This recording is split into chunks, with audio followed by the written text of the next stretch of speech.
जीवन हो जिसमें सभी का सुखी, ऐसा कोई गीत गा लो।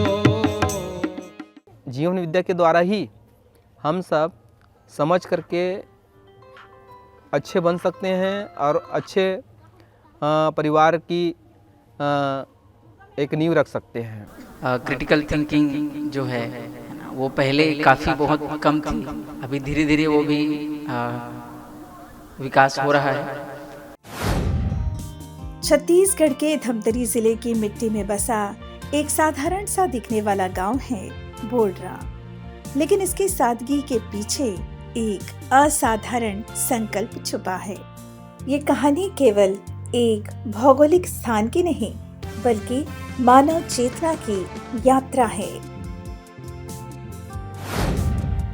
एक समय था जब यहाँ भी वही सवाल थे जो हर गांव में होते हैं। बेहतर जीवन क्या है? क्या हम केवल जीवित रहने के लिए पैदा हुए हैं या सार्थक जीने के लिए? बोडरा के लोगों ने इन सवालों के जवाब अभ्युदय संस्थान अछोटी के वैचारिक सानिध्य में खोजे। आज बोडरा केवल एक गांव नहीं, परिवार मूलक ग्राम स्वराज का एक जीवंत मॉडल है। वो सुखी समृद्ध भारत, हो सुखी समृद्ध भारत, हो सुखी समृद्ध ये धरा, हो सुखी समृद्ध पूरा विश्व। खुद को स्वयं को छोड़ करके बाकी को हम समझने के लिए चले गए, यही दिक्कत हुई। आज हम धीरे धीरे करके देख पा रहे हैं तो अपने गांव बोडरा में 100 से अधिक व्यक्ति परिचय शिविर से गुजर चुके हैं और जीने का जो है क्रम है वो धीरे से चल रहा है। बोडरा में शिक्षा का मतलब सिर्फ डिग्री और नौकरी नहीं है, यहाँ जीवन विद्या की गूंज है। अभ्युदय संस्थान के मार्गदर्शन में पहले यहाँ मित्र किसान क्लब बना और फिर मानव मैत्री परिवार समूह बने। एक जुड़ने का सिलसिला क्लब के माध्यम से बना और हम धीरे से मित्र किसान क्लब से मानव मैत्री समिति में गठन हो माने ट्रांसफ़र हो गए। मानव मैत्री समिति के थ्रू लोगों को जोड़ना, परिवारों में बैठना, त्योहारों में बैठना, चर्चा परिचर्चा होना और परिचय शिविर का दौर चला। बहुत सारे लोगों को हमने बताया कि एक ऐसी ज्ञान है जिसको समझ करके परिवार में सुखपूर्वक जिया जा सकता है। परिवार की आवश्यकता को समझ करके उनकी श्रमपूर्वक उत्पादन से हम उस आवश्यकता को पूरा कर सकते हैं। तो लोग जुड़ने के प्रयास से भी शिविर के लिए गए हमारे साथ और इस तरह से 100 से अधिक व्यक्ति इस गांव के लोग शिविर कर चुके हैं। जीवन विद्या से जुड़ना बोडरा गांव के निवासियों की जिंदगी का सबसे अहम मोड़ था। अभ्युदय संस्थान अछोटी में आयोजित होने वाले जीवन विद्या शिविर की सूचना मिली पड़ोसी गांव कपाल फोड़ी के स्वर्गीय योगेश साहू के माध्यम से, जिन्होंने 2002 में शिविर करने के बाद संकल्प ले लिया था जीवन विद्या को गांव-गांव तक पहुंचाने का। बोडरा के उनके मित्र टोमन साहू इस अभियान में योगेश से जुड़े और फिर कारवां बढ़ता गया। आदमी जो है संसार के, विश्व के, सृष्टि के सबसे श्रेष्ठ इकाई होके आदमी जैसे काबर नहीं जी पाते। काबर कभी शेर जैसा आचरण करते, कभी है ना कुत्ता जैसे भी आचरण करते, तो कभी हाथी जैसे ताकत दिखाते दूसरा ला। यानी कि आदमी के जो आचरण है वो सही में स्थिर नहीं है, निश्चित नहीं है। तो सचमुच में दर्शन है ना, ये नाम से भी है कि वाकई मनुष्य के भी कोई निश्चित आचरण हो सकते है। ये बात ये दर्शन के माध्यम से सुनेल मिली। जब समूह के माध्यम से हमने गोष्ठी चालू किया तो एक बात समझ में आया परिचय शिविर के बाद में, तो खाली परिचय शिविर से काम बनने वाला नहीं है। अंजनी भैया बार बार बोला करते थे कि अध्ययन के बगैर संभव नहीं है, अध्ययन करो अध्ययन करो अध्ययन करो, कब आ रहे हो छुट्टी, कब आ रहे हो छुट्टी करके। लेकिन समय अनुसार से ओमन भैया 6 महीने का शिविर किए, उसके बाद प्रेरित हम लोगों किए। तो हम लोग वांग्मय को लेकर के, पुस्तक को लेकर, कभी सुबह 1 घंटा योग करके पूरा पुस्तक पढ़ते थे 1 घंटा, कभी रात में पढ़ते थे, कभी भोजन के बाद रात में बैठना होता था 1 घंटा। और बहुत सारे हमने उपाय अपनाए। हर परिवारों में 1 महीना जा करके बैठना हुआ ताकि परिवार जुड़ेगा ऐसा करके। तो परिवार के सभी सदस्य जुड़ते थे उसमें, और एक गोष्ठी होता था। इस तरह से गोष्ठी करने में भी हम सबके परिवारों में घूमे हैं 1 महीना। अभ्युदय संस्थान अछोटी के अंजनी भैया और मीना भाभी ने गांव वासियों को जीवन विद्या शिविर के माध्यम से जोड़ने में अहम भूमिका निभाई। अंजनी भैया बार बोलते थे, जहाँ भी समझ में नहीं आता है आज आप मेरे को आधा रात को फ़ोन करो। तो भैया हमारे टच में थे, हम उसके टच में थे। आधा रात को भी हम कुछ प्रश्न बनता था उसको पूछते थे, तो भैया एकदम सहजता के साथ में 24 घंटा हमारे लिए उपलब्ध थे। तो उनके प्रति बहुत बहुत कृतज्ञता। शिक्षक का आचरण ही सिलेबस है, तो शिक्षक का आचरण कैसे होना चाहिए? धीरता वीरता उदारता पूर्वक। जब एक टीचर धीरता वीरता उदारता पूर्वक उस चीज को देते हैं तो बच्चों में संप्रेषित होता है, फिर बच्चे उसमें स्वीकृति होता है। स्वीकृति ही संस्कार का रोपण है, और ये संस्कार का रोपण ही हमको बच्चों को आगे एक समझदार इंसान में ले जाता है, जो हम कल प्रोग्राम में बहुत सारा देखे। कल समाधान एकेडमी में देखे, समाधान स्कूल में देखे, बोडरा गांव के सरस्वती शिशु मंदिर के कार्यक्रम देखे कि किस तरह यहाँ के अध्यापक अध्यापिका जी लोगों चेतना का विकास कैसे बच्चों के अंदर हो जाए, एक झांकी दिखाए हमको। आज लगभग 15 वर्षों से सुबह शाम होने वाली गोष्ठियाँ और नित्य वांग्मय का पठन यहाँ की संस्कृति बन चुका है। यहाँ बच्चे निर्णय लेना सभा विधि से सीखते हैं। शिक्षा यहाँ जीवन जीने की कला सिखाती है।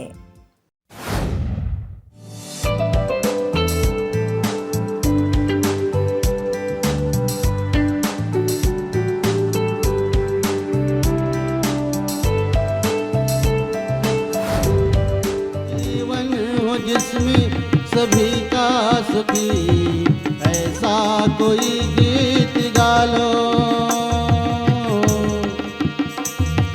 गाता हूँ मैं खुशी से, गाता हूँ मैं खुशी से, तुम भी तो कुछ गुनगुना लो।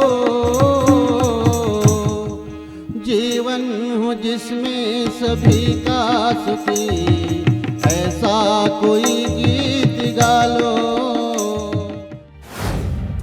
हमको अगर सिर्फ क्लासरूम में करते रहें तो ये क्लासरूम की वस्तु ना हो जाए, इसको भी ध्यान में रखना होगा।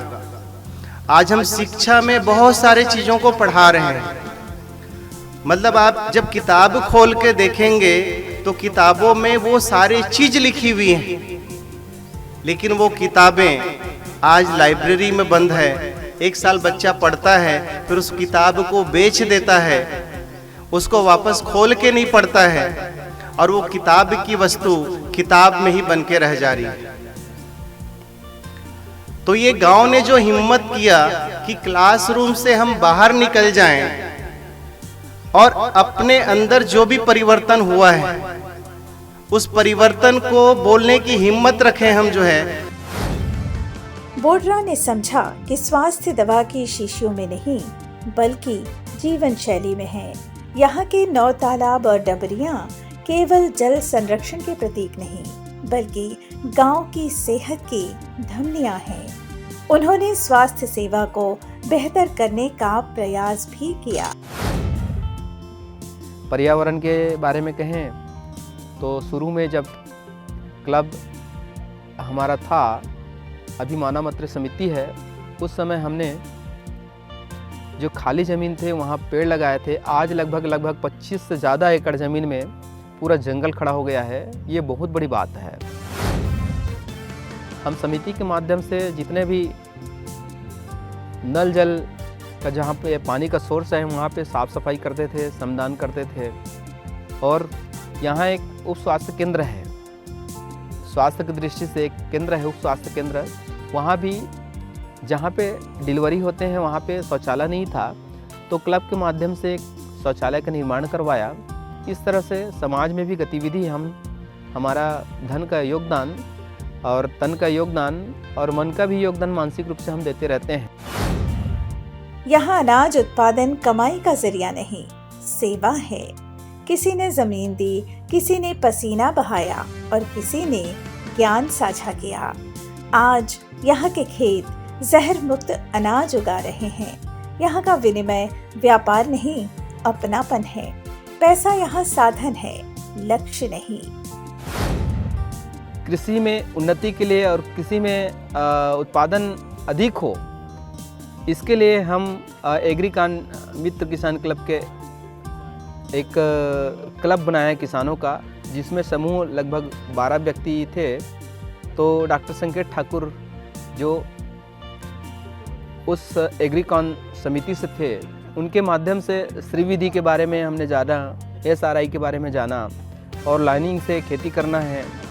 और एक उसके बाद में एक दौर चला कि कम खर्चा में कैसे हम रोपा लगा सकते हैं। तो पैडी ट्रांसप्लांटर जो मशीन आता है धान रोपाई का, उनका भी उनके थ्रू हमने लिए, उनका भी उपयोग किया। तो उनका भी ठीक है, कम खर्चा में हम रोपा लगा सकते थे और लगाने का प्रयास भी किया। मशीन आज भी हमारे पास है। हम उत्पादन से जुड़े हुए हैं, किसान हैं, तो श्रम करके हमारे खेत के बाद में किसी और के खेत में जाते हैं, उसका हो गया तो और किसी के खेत में जाते हैं। ऐसा करके एक श्रम का भी विनिमय हो जाता है। वस्तु का भी अतिरिक्त जब होता है तो वस्तु के रूप में भी आदान प्रदान होता है, तो विनिमय के रूप में इसको देख पाते हैं। क्या आपने कभी ऐसा गांव देखा है जहां विवादों के लिए कचहरी की जरूरत ना पड़े? बोडरा में न्याय संवाद से आता है। यहाँ अतिथि किसी एक परिवार का नहीं, पूरे गांव का मेहमान होता है। हम सबके परिवारों में एक सामूहिक तौर पे लिया गया है। कुर्सी जो है, कुछ कुर्सियाँ, तो एक छोटे छोटे कार्यक्रम में थाली गिलास है, छोटे छोटे कार्यक्रम में सभी के घर में एक पूरकता विधि से वहाँ पहुँचाते भी हैं। इस तरह से एक सहयोग पूरकता को एक परिवारों में देख पा रहे हैं। वर्तमान में कहें तो कोई ना कोई हम जातिगत बटे हुए हैं, कोई वर्मा है, कोई तेली है, तो कोई दीवान है। तो एक सामाजिक स्थिति में भी एक समानता की बात, संतुष्टि की बात हम कर पाते हैं जीवन विद्या के माध्यम से। और बहुत सारे चीज़ ऐसा है कि कई प्रकरण ऐसे हैं जहां उलझा हुआ दिखता है, लेकिन यहाँ कम समय में हम उसको अच्छे से समाधानित कर पाते हैं, ये मुझे लगता है। तो समाज में एक न्याय के रूप में इस चीज़ को हम देख पाते हैं। यहाँ उत्सव भी अलग है। जीवन विद्या ज्ञान उत्सव और सादगी भरी विवाह समारोह, जहाँ लोग खुले मंच पर अपनी गलतियों और उपलब्धियों का आत्म मूल्यांकन करते हैं। पूरा गांव ही एक संस्था बन गया है। बोडरा की सबसे बड़ी उपलब्धि इसके बच्चे हैं। वे नौकरी के पीछे भागने की बजाय स्वधन और स्वराज की बात करते हैं। संग्रह की जगह सहयोग उनकी प्राथमिकता है। अब गांव की युवा पीढ़ी अपने वरिष्ठ जनों के सहयोग से मध्यस्थ दर्शन के अनुरूप जीने के लिए तैयार हो रही है।